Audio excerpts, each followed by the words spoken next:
Bismillahirrahmanirrahim. Assalamualaikum warahmatullahi wabarakatuh. Alhamdulillahirabbil alamin.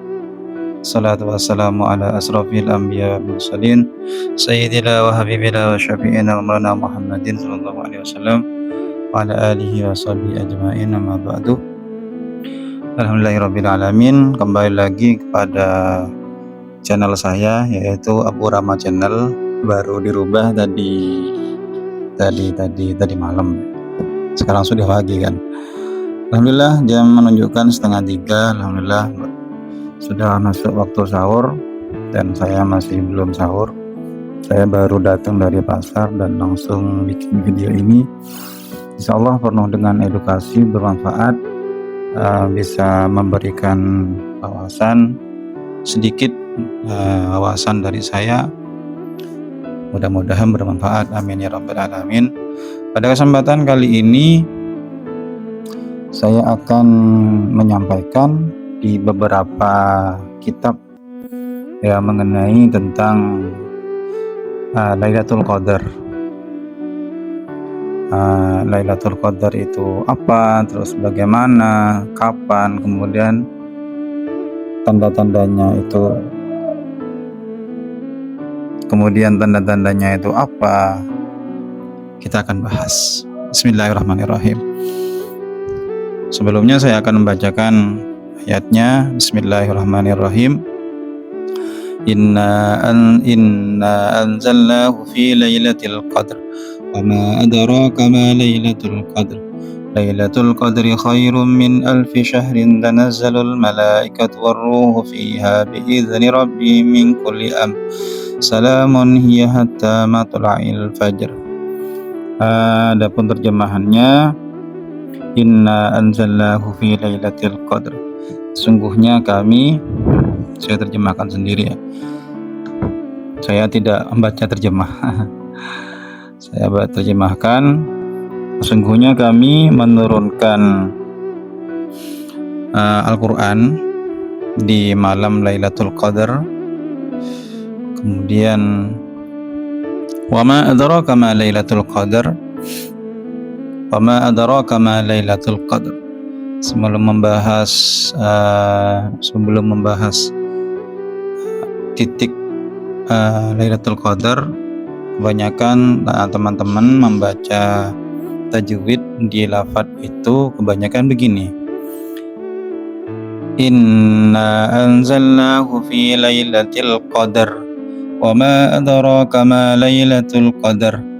Nah, itu kurang tepat ya, karena di tajwid itu namanya ifa bimakna jadid, yang mana cara membacanya adalah dengan menyamarkan antara kedua huruf, yaitu dal dengan ra. Bismillahirrahmanirrahim. Inna anzalnahu fi lailatul qadr wa ma adraka ma lailatul qadr. Nah, seperti itu. Jangan dibaca Lailatul Qadar wa ma adraka ma Lailatul Qadar. Balik pada pembahasan awal. Wa ma adraka ma Lailatul Qadar. Dan apakah kau tahu apa itu Lailatul Qadar? Malam Lailatul Qadar. Lailatul Qadri khairum min alfi syahr. Yaitu suatu malam yang lebih mulia, lebih baik, lebih agung daripada 1000 bulan. Tanazzalul malaikat waruh fiha. Para malaikat dan ruh itu turun di malam itu biizni rabbihim, dengan izin Tuhan mereka, min kulli am, dari suatu urusan. Salamun hatta matla'il fajr, menyebarkan keselamatan sampai terbit fajar.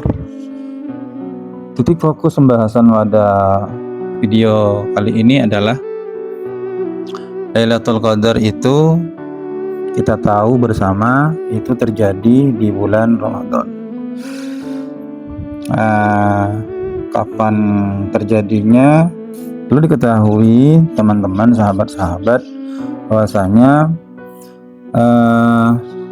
Lailatul Qadar itu lebih baik, lebih lebih mulia daripada malam 1000 bulan. Saya buka di ChatGPT tadi, berapa sih? Ada berapa tahun sih 1000 bulan itu? Jawabannya adalah 83 tahun lebih 4 bulan. 83 tahun lebih 4 bulan. Seperti itu perkiraannya. Jadi kalau kita ditakdir oleh Allah mendapatkan malam itu, maka kita diberikan kemuliaan, diberikan spesial, keistimewaan, lebih baik, lebih mulia di sisi Allah daripada beribadah 1000 bulan. Semisal di malam Lailatul Qadar kita baca Al-Quran, maka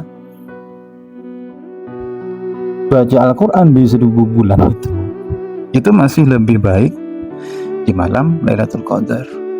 Baik baca Quran, sholat, sedekah, tarawih, tadarus Quran, dan ibadah-ibadah qiyam lainnya. Kemudian saya akan membacakan hadis yang dilakukan Rasulullah Shallallahu Alaihi Wasallam. Sebelumnya saya minta maaf kepada sahabat-sahabat, bukannya saya seperti yang awal-awal saya sampaikan, saya tidak menggurui, saya tidak mengajarkan, cuma saya membuat video ini karena agar kita sama-sama berpikir, tafakur, berdiskusi, dan mengingat-ingat bahwasanya Ramadan itu penuh dengan barokah. Di kitab Bulughul Maram saya akan bacakan ini. Bismillahirrahmanirrahim. Wa an Aisyah radhiyallahu anha qalat kana Rasulullah sallallahu alaihi wasallam idza dakhala al-ashru ay al-ashrul akhiratu min Ramadan shadda mi'rasahu wa ahya lailahu ay qad ahlahu, muttafaqun alaih. Hadisnya sahih, disahihkan oleh Imam Bukhari dan Imam Muslim. Saya terjemahkan. Ini yang meriwayatkan hadis adalah Siti Aisyah, istri daripada Rasulullah Muhammad SAW. Siti Aisyah menceritakan bahwasanya Rasulullah SAW, jika beliau mendapati 10 akhir dari Ramadan, maka syadda mi'razahu, maka Rasulullah itu menguatkan ikatan sarungnya itu. Jadi kalau bahasa Madura aja, sarung aja peseken. Bukan apa faidah, apa hikmahnya? Itu mengartikan bahwasanya Rasulullah itu ibadahnya super. Salat malamnya lebih banyak, lebih tekun, lebih rajin. Jadi digambarkan dengan Rasulullah itu menguatkan tali ikat sarung. Begitu juga dengan sorban, begitu juga dengan baju. Bayangkan ya, kalau Rasulullah menguatkan itu, berarti Rasulullah itu ibadahnya subhanallah itu. Oke, lanjut. Kemudian di samping Rasulullah menguatkan ikatan sarung, wa ahya lailahu, Rasulullah itu menghidupi malam di 10 terakhir itu. Kemudian wa aiqadha ahlahu, kemudian Rasulullah membangunkan keluarganya. Jadi Rasulullah itu mengerjakan dulu, ibadah dulu, wa ahya lailahu, Rasulullah menghidupkan malam itu artinya beraktivitas, qiyamul lail, beribadah pada Allah, i'tikaf, beribadah malam, wa aiqadha ahlahu, kemudian Rasulullah membangun keluarganya. Untuk apa? Eman. 10 terakhir itu eman. Nah, untuk kali ini kita kan memasuki detik-detik 10 terakhir. Kalau kemarin itu hari yang kemarin di Selasa itu hari apa?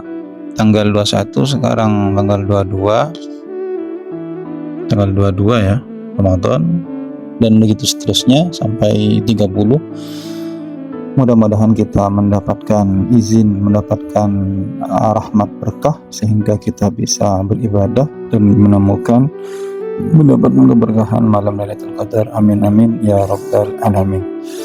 Untuk selanjutnya saya akan membahas mengenai pendapat Imam Syafi'i mengenai Lailatul Qadar. Di kitab Baijuri, ini halaman 451. Wa hiya inda Syafi'i radhiyallahu anhu munkhasiratun fil ashil akhir min Ramadan. Wahia, adapun malam Lailatul Qadar menurut Imam Syafi'i itu terdapat fil ashril akhiri, yaitu di 10 terakhir min Ramadan, dari Ramadan. Itu menurut Imam Syafi'i. Dan masih banyak pendapat ulama-ulama yang lain di kitab-kitab yang lain mengatakan yang sama, bahwasanya malam Lailatul Qadar itu terjadi di 10 terakhir di bulan Ramadan. Dan tanda-tanda terjadi terjadi malam Lailatul Qadar, yaitu saya akan membacakan menurut pendapat kitab Baijuri halaman 451. Wa min alamatiha annaha la takuna haratan wala baridatan. Tanda-tandanya itu bahwasanya di hari itu tidak terlalu panas dan tidak terlalu dingin. Artinya cuaca itu tidak terlalu panas dan tidak terlalu dingin. Tidak ada cuaca yang ekstrim.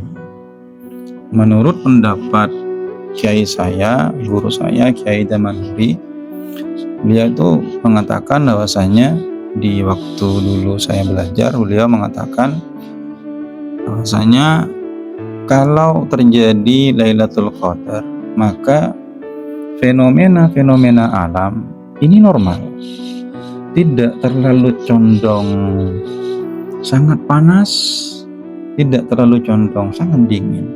Suasananya adem, tentram, tidak terlalu hiruk pikuk, tidak terlalu ada keramaian hewan, tidak terlalu ada keramaian alam-alam. Ya mon ramena mobil di motor nang jalan, ya itu kan sudah lumrah. Ya ini alam loh.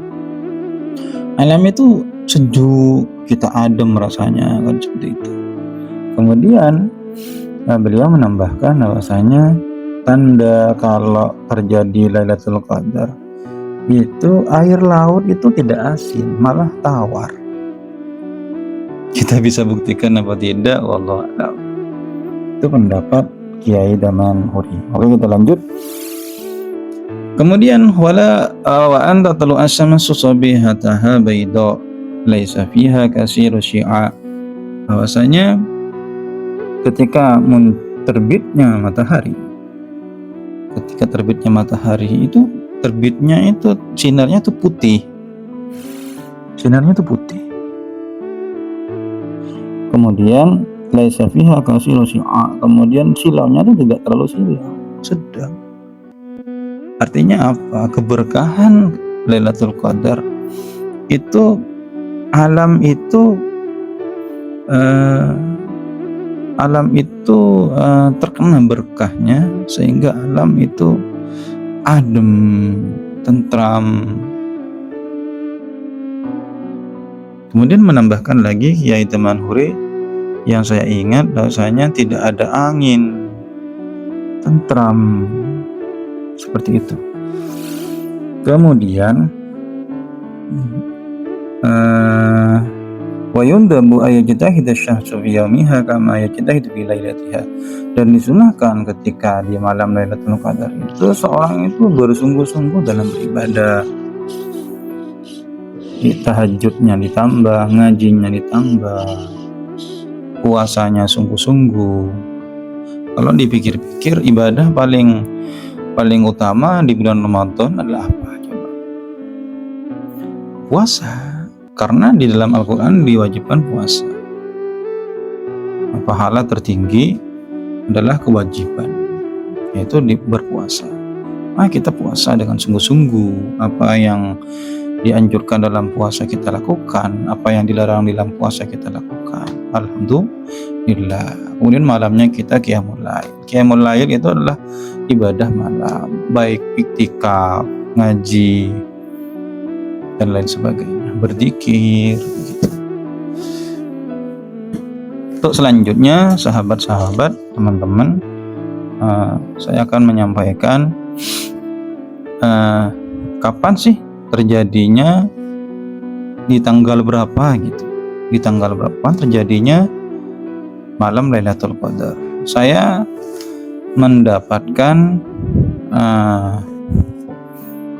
mendapatkan gambar dari Lora ya, yaitu dari Vintera Umam, dan saya cek di dalam kitab itu, alhamdulillah iya, bahwasanya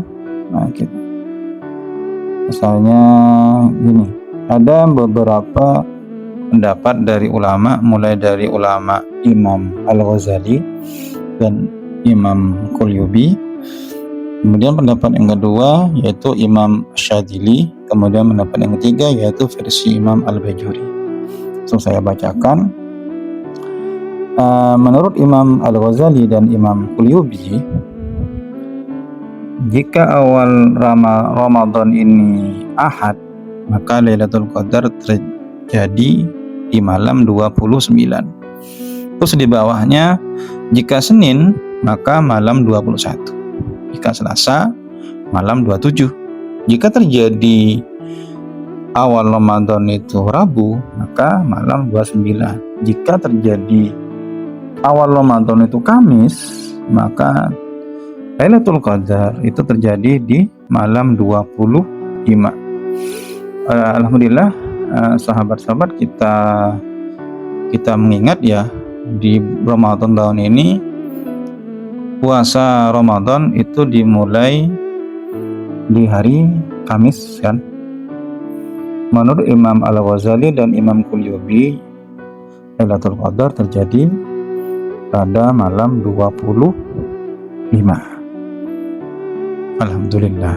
Sekarang kalau tadi tarawih kita malam 23, besoknya 22, besoknya 23. Kemudian menurut versi Imam Asy-Syadzili, kita langsung fokus, bisa sahabat-sahabat baca sendiri ya, yaitu jika terjadi awal Ramadan Kamis maka malam 25 juga menurut Imam Asy-Syadzili. Sedangkan di bawahnya kita langsung fokus pada hari Kamis.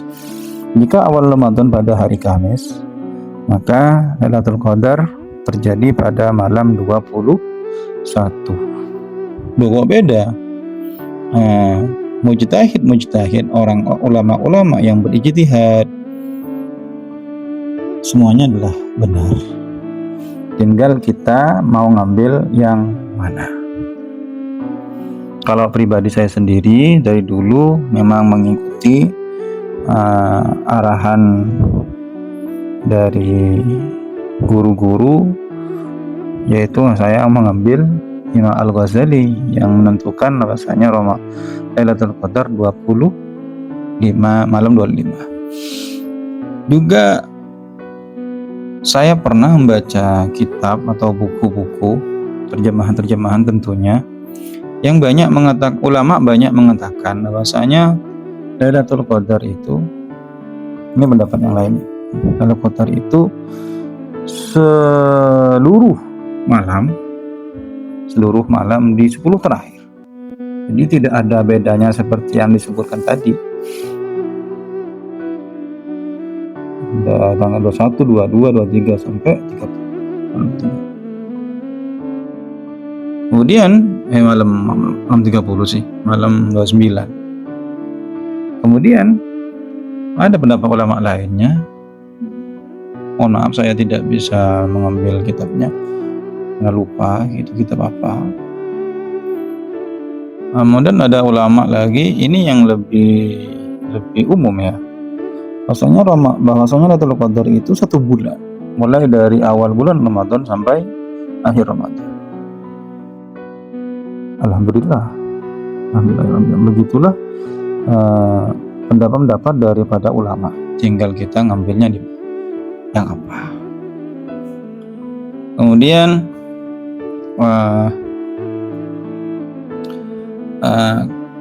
bagi saya, kemudian